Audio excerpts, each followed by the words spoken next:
Olá, queridos, graça e paz, que bom que estamos nos encontrando mais uma vez nessa semana para juntos podermos continuar aqui o nosso estudo bíblico com o nosso guia, o nosso manual, a lição da Escola Sabatina.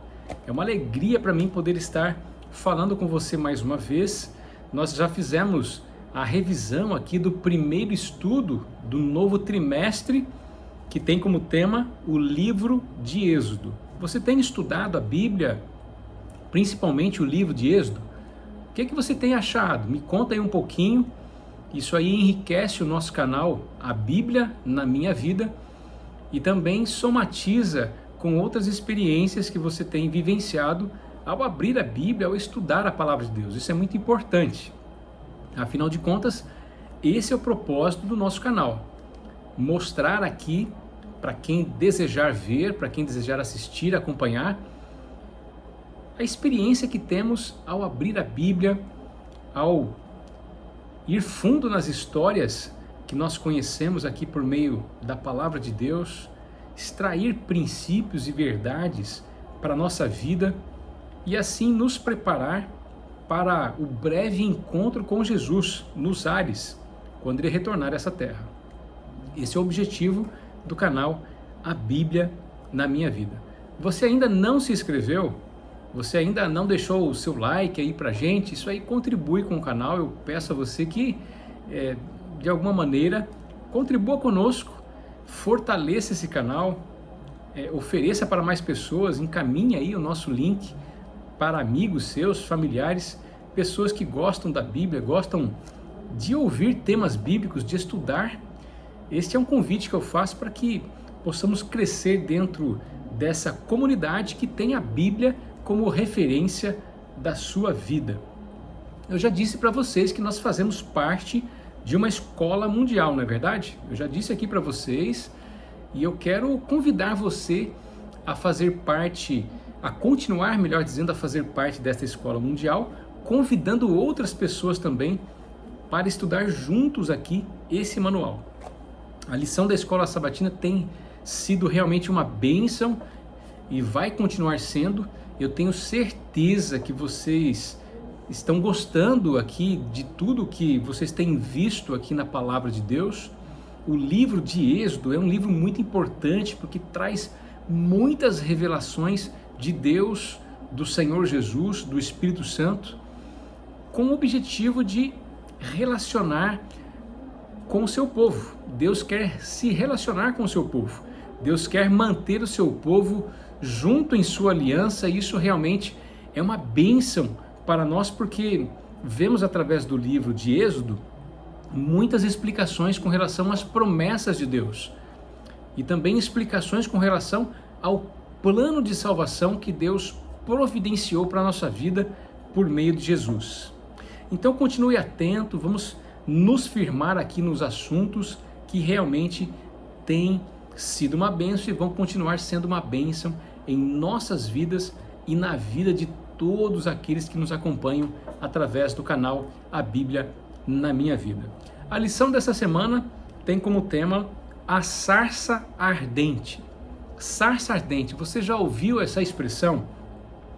Conhece um pouco mais aqui do encontro de Moisés e de Deus por meio da sarça ardente? Você já ouviu? O que é que Deus queria com Moisés? Como ele utilizou aqui esta planta, esta sarça, né? Que é uma planta ali proveniente do Oriente, né? Para chamar a atenção de Moisés. Por que ela é ardente? Enfim, são algumas perguntas que nós vamos responder ao longo aqui da nossa revisão. Interessante é nós notarmos os capítulos que nós estudamos. O capítulo 3 e o capítulo 4 do livro de Êxodo são a base do nosso estudo. Então, se você não leu, procure ler esses dois capítulos, porque eles trazem muitas informações que nós vamos tocar aqui brevemente. Os versos 7 e 8 do Êxodo, capítulo 3, dizem o seguinte: Então o Senhor continuou: certamente vi a aflição do meu povo que está no Egito e ouvi o seu clamor por causa dos seus feitores. Conheço o sofrimento do meu povo, Por isso descia a fim de livrá-lo das mãos dos egípcios e fazê-lo sair daquela terra e levá-lo para uma terra boa e ampla, terra que mana leite e mel. Olha só as características que nós podemos extrair aqui de Deus. Deus, ele viu o sofrimento do seu povo, ou seja, Deus vê o nosso sofrimento. Deus vê o sofrimento dos seres humanos. E Deus, ele não fica parado. Deus, ele não resiste quando vê seus filhos passando necessidade. Deus, ele age. E como é que a gente vê Deus agindo aqui? Deus, ele agiu providenciando um libertador para o povo de Israel lá no Egito. É isso que nós vamos ver, tá? A lição, ela se desdobra em torno de 4 assuntos aqui. O encontro entre Moisés e Deus, né? Ou o encontro de Moisés com Deus, digamos assim, abrange a maior parte aqui das lições bíblicas que nós vemos. Domingo, segunda, terça e quarta-feira são assuntos aqui da lição que nós vemos com relação a esse encontro de Moisés com Deus.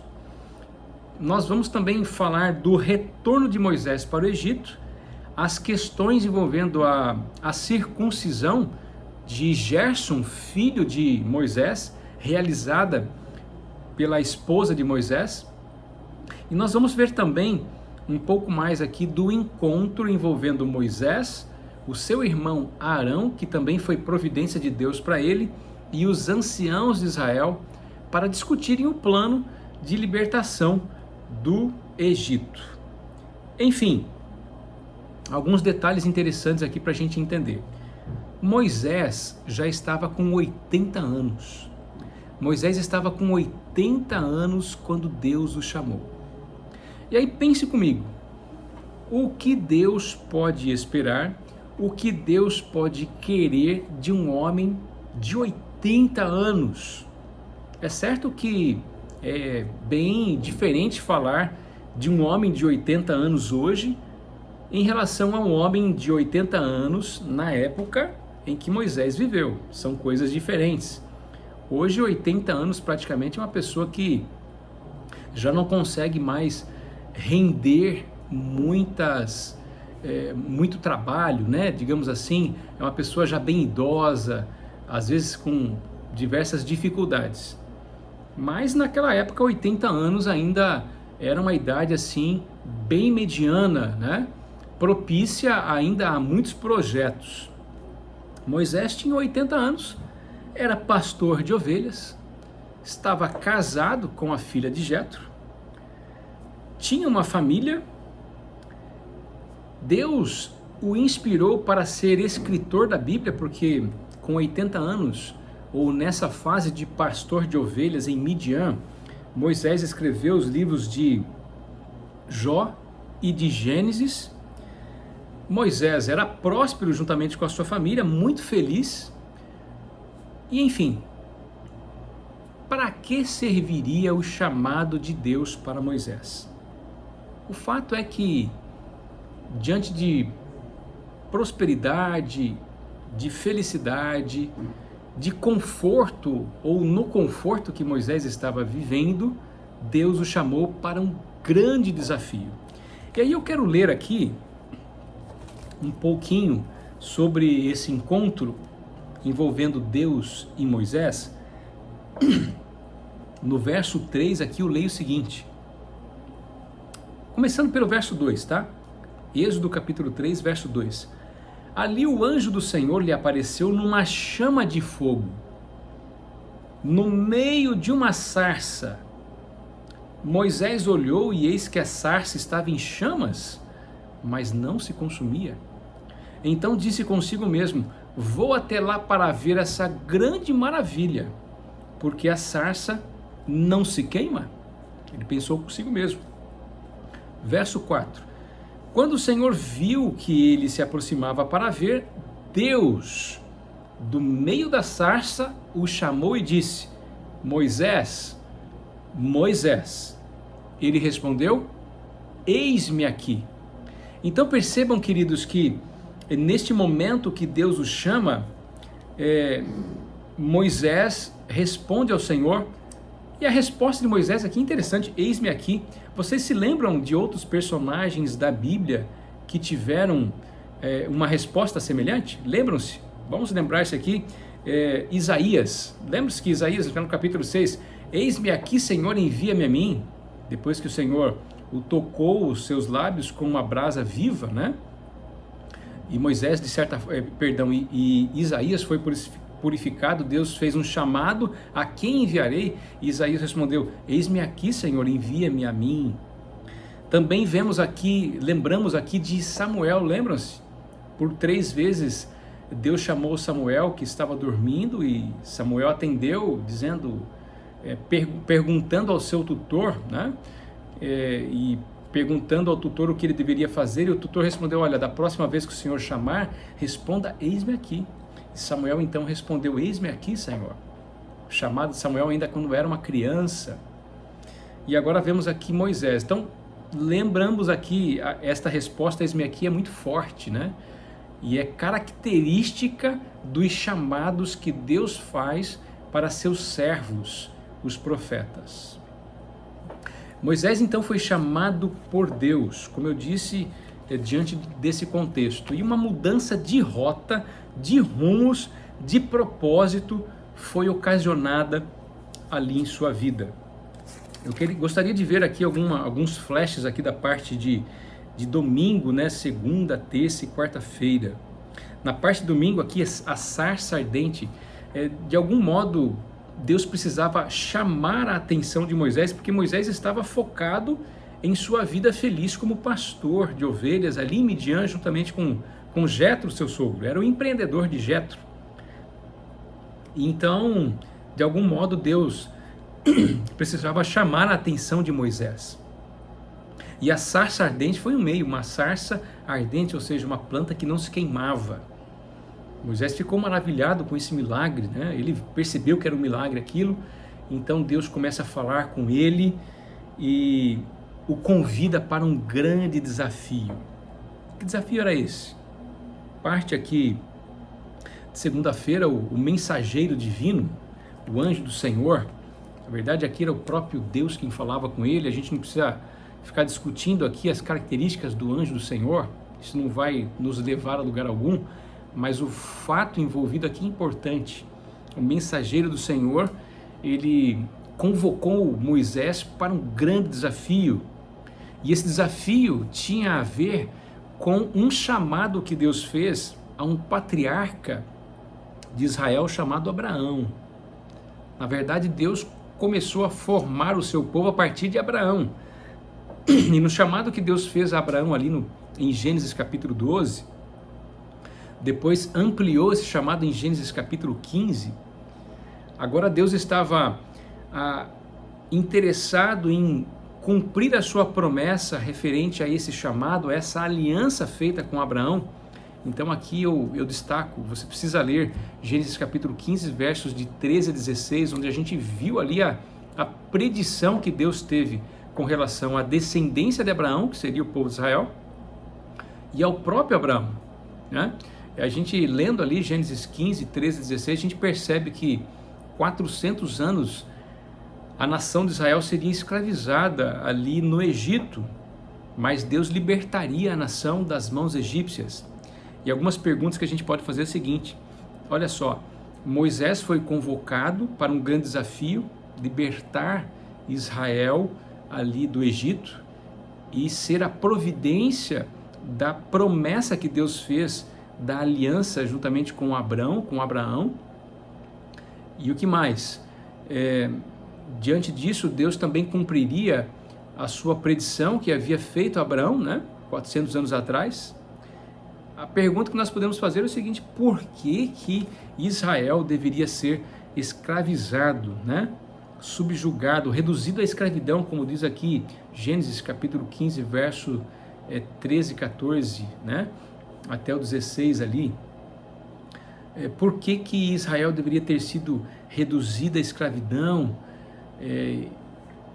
Qual que era a pedagogia do Senhor, as lições para isso? A gente sabe que Deus não fica usando o sofrimento para poder converter as pessoas ou ensinar uma lição para as pessoas. Na verdade, Deus usa as circunstâncias para poder transmitir uma mensagem, trazer as pessoas para mais perto dele, né? Deus não quer usar o sofrimento para trazer as pessoas para perto dele. Então a gente não pode pensar assim que Deus conduziu Israel para o Egito a fim de escravizá-los para que eles pudessem ser uma boa nação, até porque Israel depois, a gente sabe, ele falhou muito, né? E foi uma nação até ímpia em alguns momentos da história, de sua história.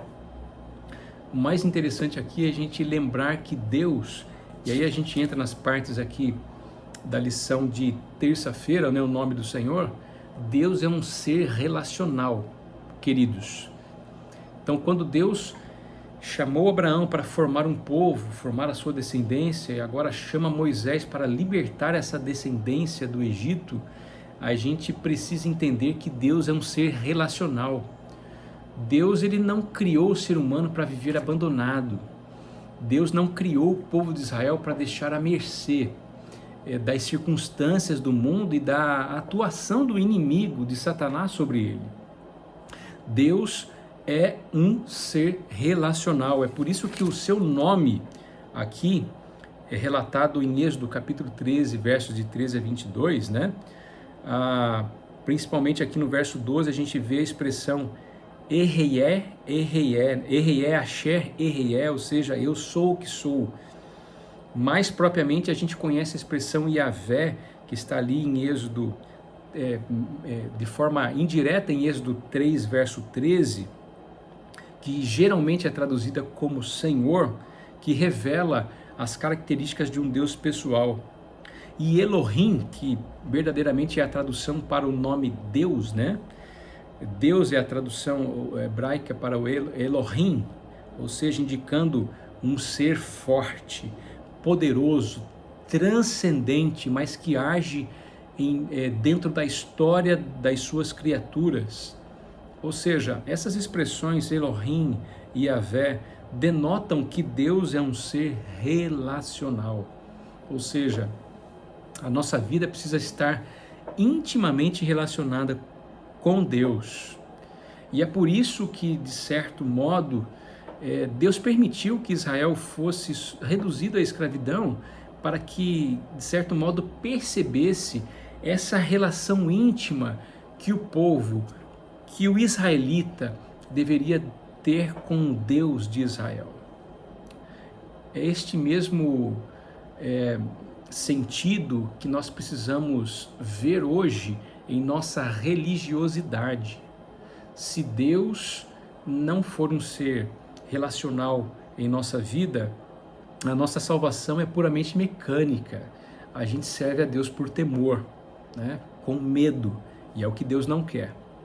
Então, de certo modo, nós podemos dizer que Deus permitiu que essa escravidão chegasse à vida dos israelitas para que eles pudessem, de algum modo, aprender que Deus é um ser de amor, um Deus de misericórdia, um Deus de justiça, um Deus de libertação e, acima de tudo, salvação combina com Deus porque Ele é um ser relacional, é um Deus de relacionamento. Enfim, Moisés apresentou 5 desculpas, pelo menos, para não assumir esse chamado, para não se envolver com o convite que Deus fez a ele, para não cumprir o desafio de ser o libertador de Israel. Quais são estas 4 desculpas, digamos assim, que Moisés utilizou, ou 5 desculpas, né? A lição aqui na parte de quarta-feira fala em 4 desculpas, mas, de certo modo, a última esquiva ali de Moisés, a última, não seria bem uma desculpa, mas a última queixa de Moisés ali, a 5ª, foi para que Deus convidasse outra pessoa para essa missão, né? Mas vamos dar uma revisada aqui nestas objeções que Moisés apresentou. Êxodo capítulo 3, versos 11 e 12, ele diz: quem sou eu? Né? E Deus responde: eu estarei com você. A primeira objeção de Moisés tem a ver com o seu perfil, né? Quem sou eu, Senhor? Para que as pessoas acreditem no que eu vou falar, que você disse para eu falar, né? Quem sou eu? Ou seja, aqui a gente vê uma questão de identidade. Moisés, ele não tinha credibilidade em si próprio, mas Deus respondeu: eu estarei com você.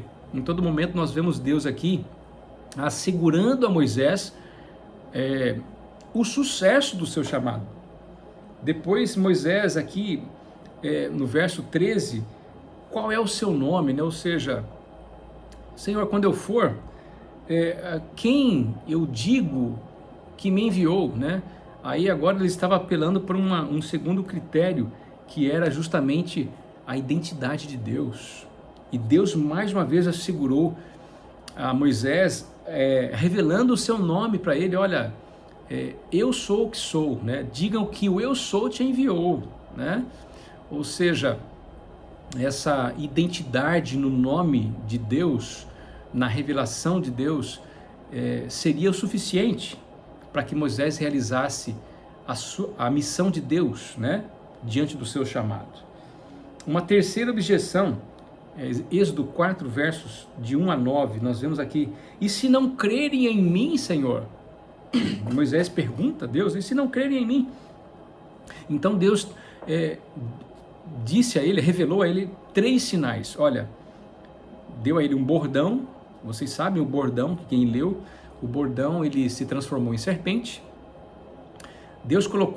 Moisés colocou a mão no peito e Deus transformou aquela mão de Moisés numa mão leprosa, ou seja, a lepra seria o segundo sinal.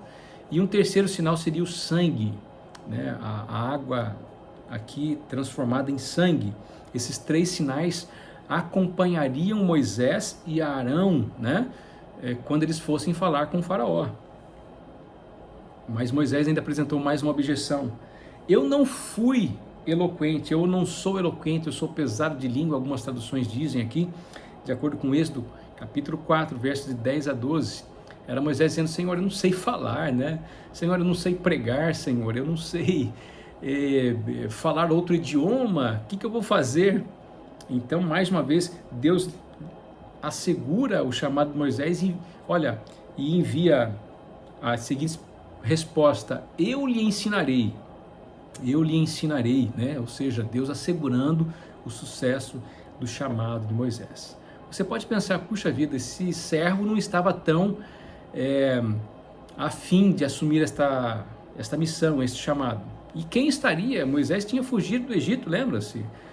Por perigo de morte, ele não queria voltar para lá de jeito nenhum. Então ele apresenta a quinta e última objeção aqui: Senhor, envia outro no meu lugar, né? Envia outro no meu lugar, Senhor. E Deus responde: olha, Arão vai contigo, né? De forma resumida, Êxodo capítulo 4, versos 13 a 17, Arão vai ser aqui o seu porta-voz. Se você não sabe falar, Arão vai falar por você. Se você quer se esquivar e enviar outro, eu vou mandar mais um para te ajudar, né? Mas você vai falar com o faraó. E então Moisés, sem ter mais esquivas ou o que apresentar para o Senhor, depois de, digamos assim, tanta petulância, né?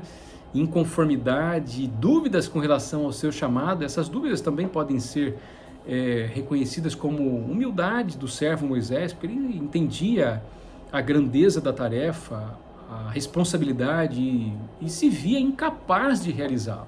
Mas aqui nós vemos algo maravilhoso, né? Deus sempre capacita aqueles que Ele chama. Deus sempre assegura o sucesso do chamado às pessoas que Ele faz. E nós precisamos apenas o quê? Confiar e ir.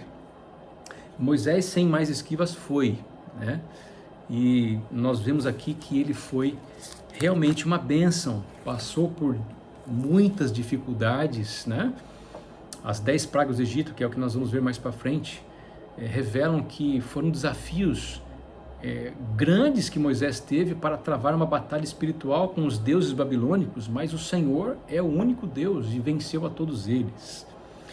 Então, queridos, nós passamos a ver aqui, de uma forma geral, que o chamado de Moisés envolvia um grande desafio, mas um grande Deus havia chamado Moisés para uma grande tarefa e assegurado o sucesso dessa missão. Até porque a missão é de Deus, a missão não era de Moisés. Na parte de quinta-feira, a circuncisão, nós vemos aqui um relato interessante, Êxodo capítulo 4, verso 18 a 31, quando Moisés retorna então para o Egito, reuniu ali os anciãos, né? E retornou para o Egito para cumprir a missão de Deus. Um anjo intercepta o caminho de Moisés, pronto para matá-lo. E aí Zípora, a esposa de Moisés, ganha a cena. Ela que havia sido resistente para a circuncisão, que era a marca ali da fidelidade, da aliança envolvendo ali Abraão e seus descendentes, agora cumpre o ritual ela mesma, para que Moisés não fosse morto e nem o filho, né? E cumprindo então o ritual da circuncisão, que tinha como finalidade estabelecer o voto envolvendo a aliança entre Deus, Abraão, Isaac, Jacó e seus descendentes, segue um caminho em paz, né? Essa atitude da esposa de Moisés é muito interessante, porque conhecendo o histórico envolvido entre Moisés e Deus e a história da aliança também envolvendo Abraão, Isaac e Jacó, ela assume ali a postura de matriarca, então realiza a circuncisão no seu filho Gerson, né, que era o corte no prepúcio ali, e Moisés agora pode seguir viagem juntamente com a sua família sã e salvo. É algo interessante nós vemos essa história, por quê? Porque aqui não existe nenhuma pegadinha da Bíblia, aqui não existe nenhuma situação de difícil compreensão. O que existe aqui é simplesmente a fidelidade de uma serva, de um servo do Senhor, diante de uma aliança importante envolvendo toda a história do povo de Israel e as promessas do Senhor para eles.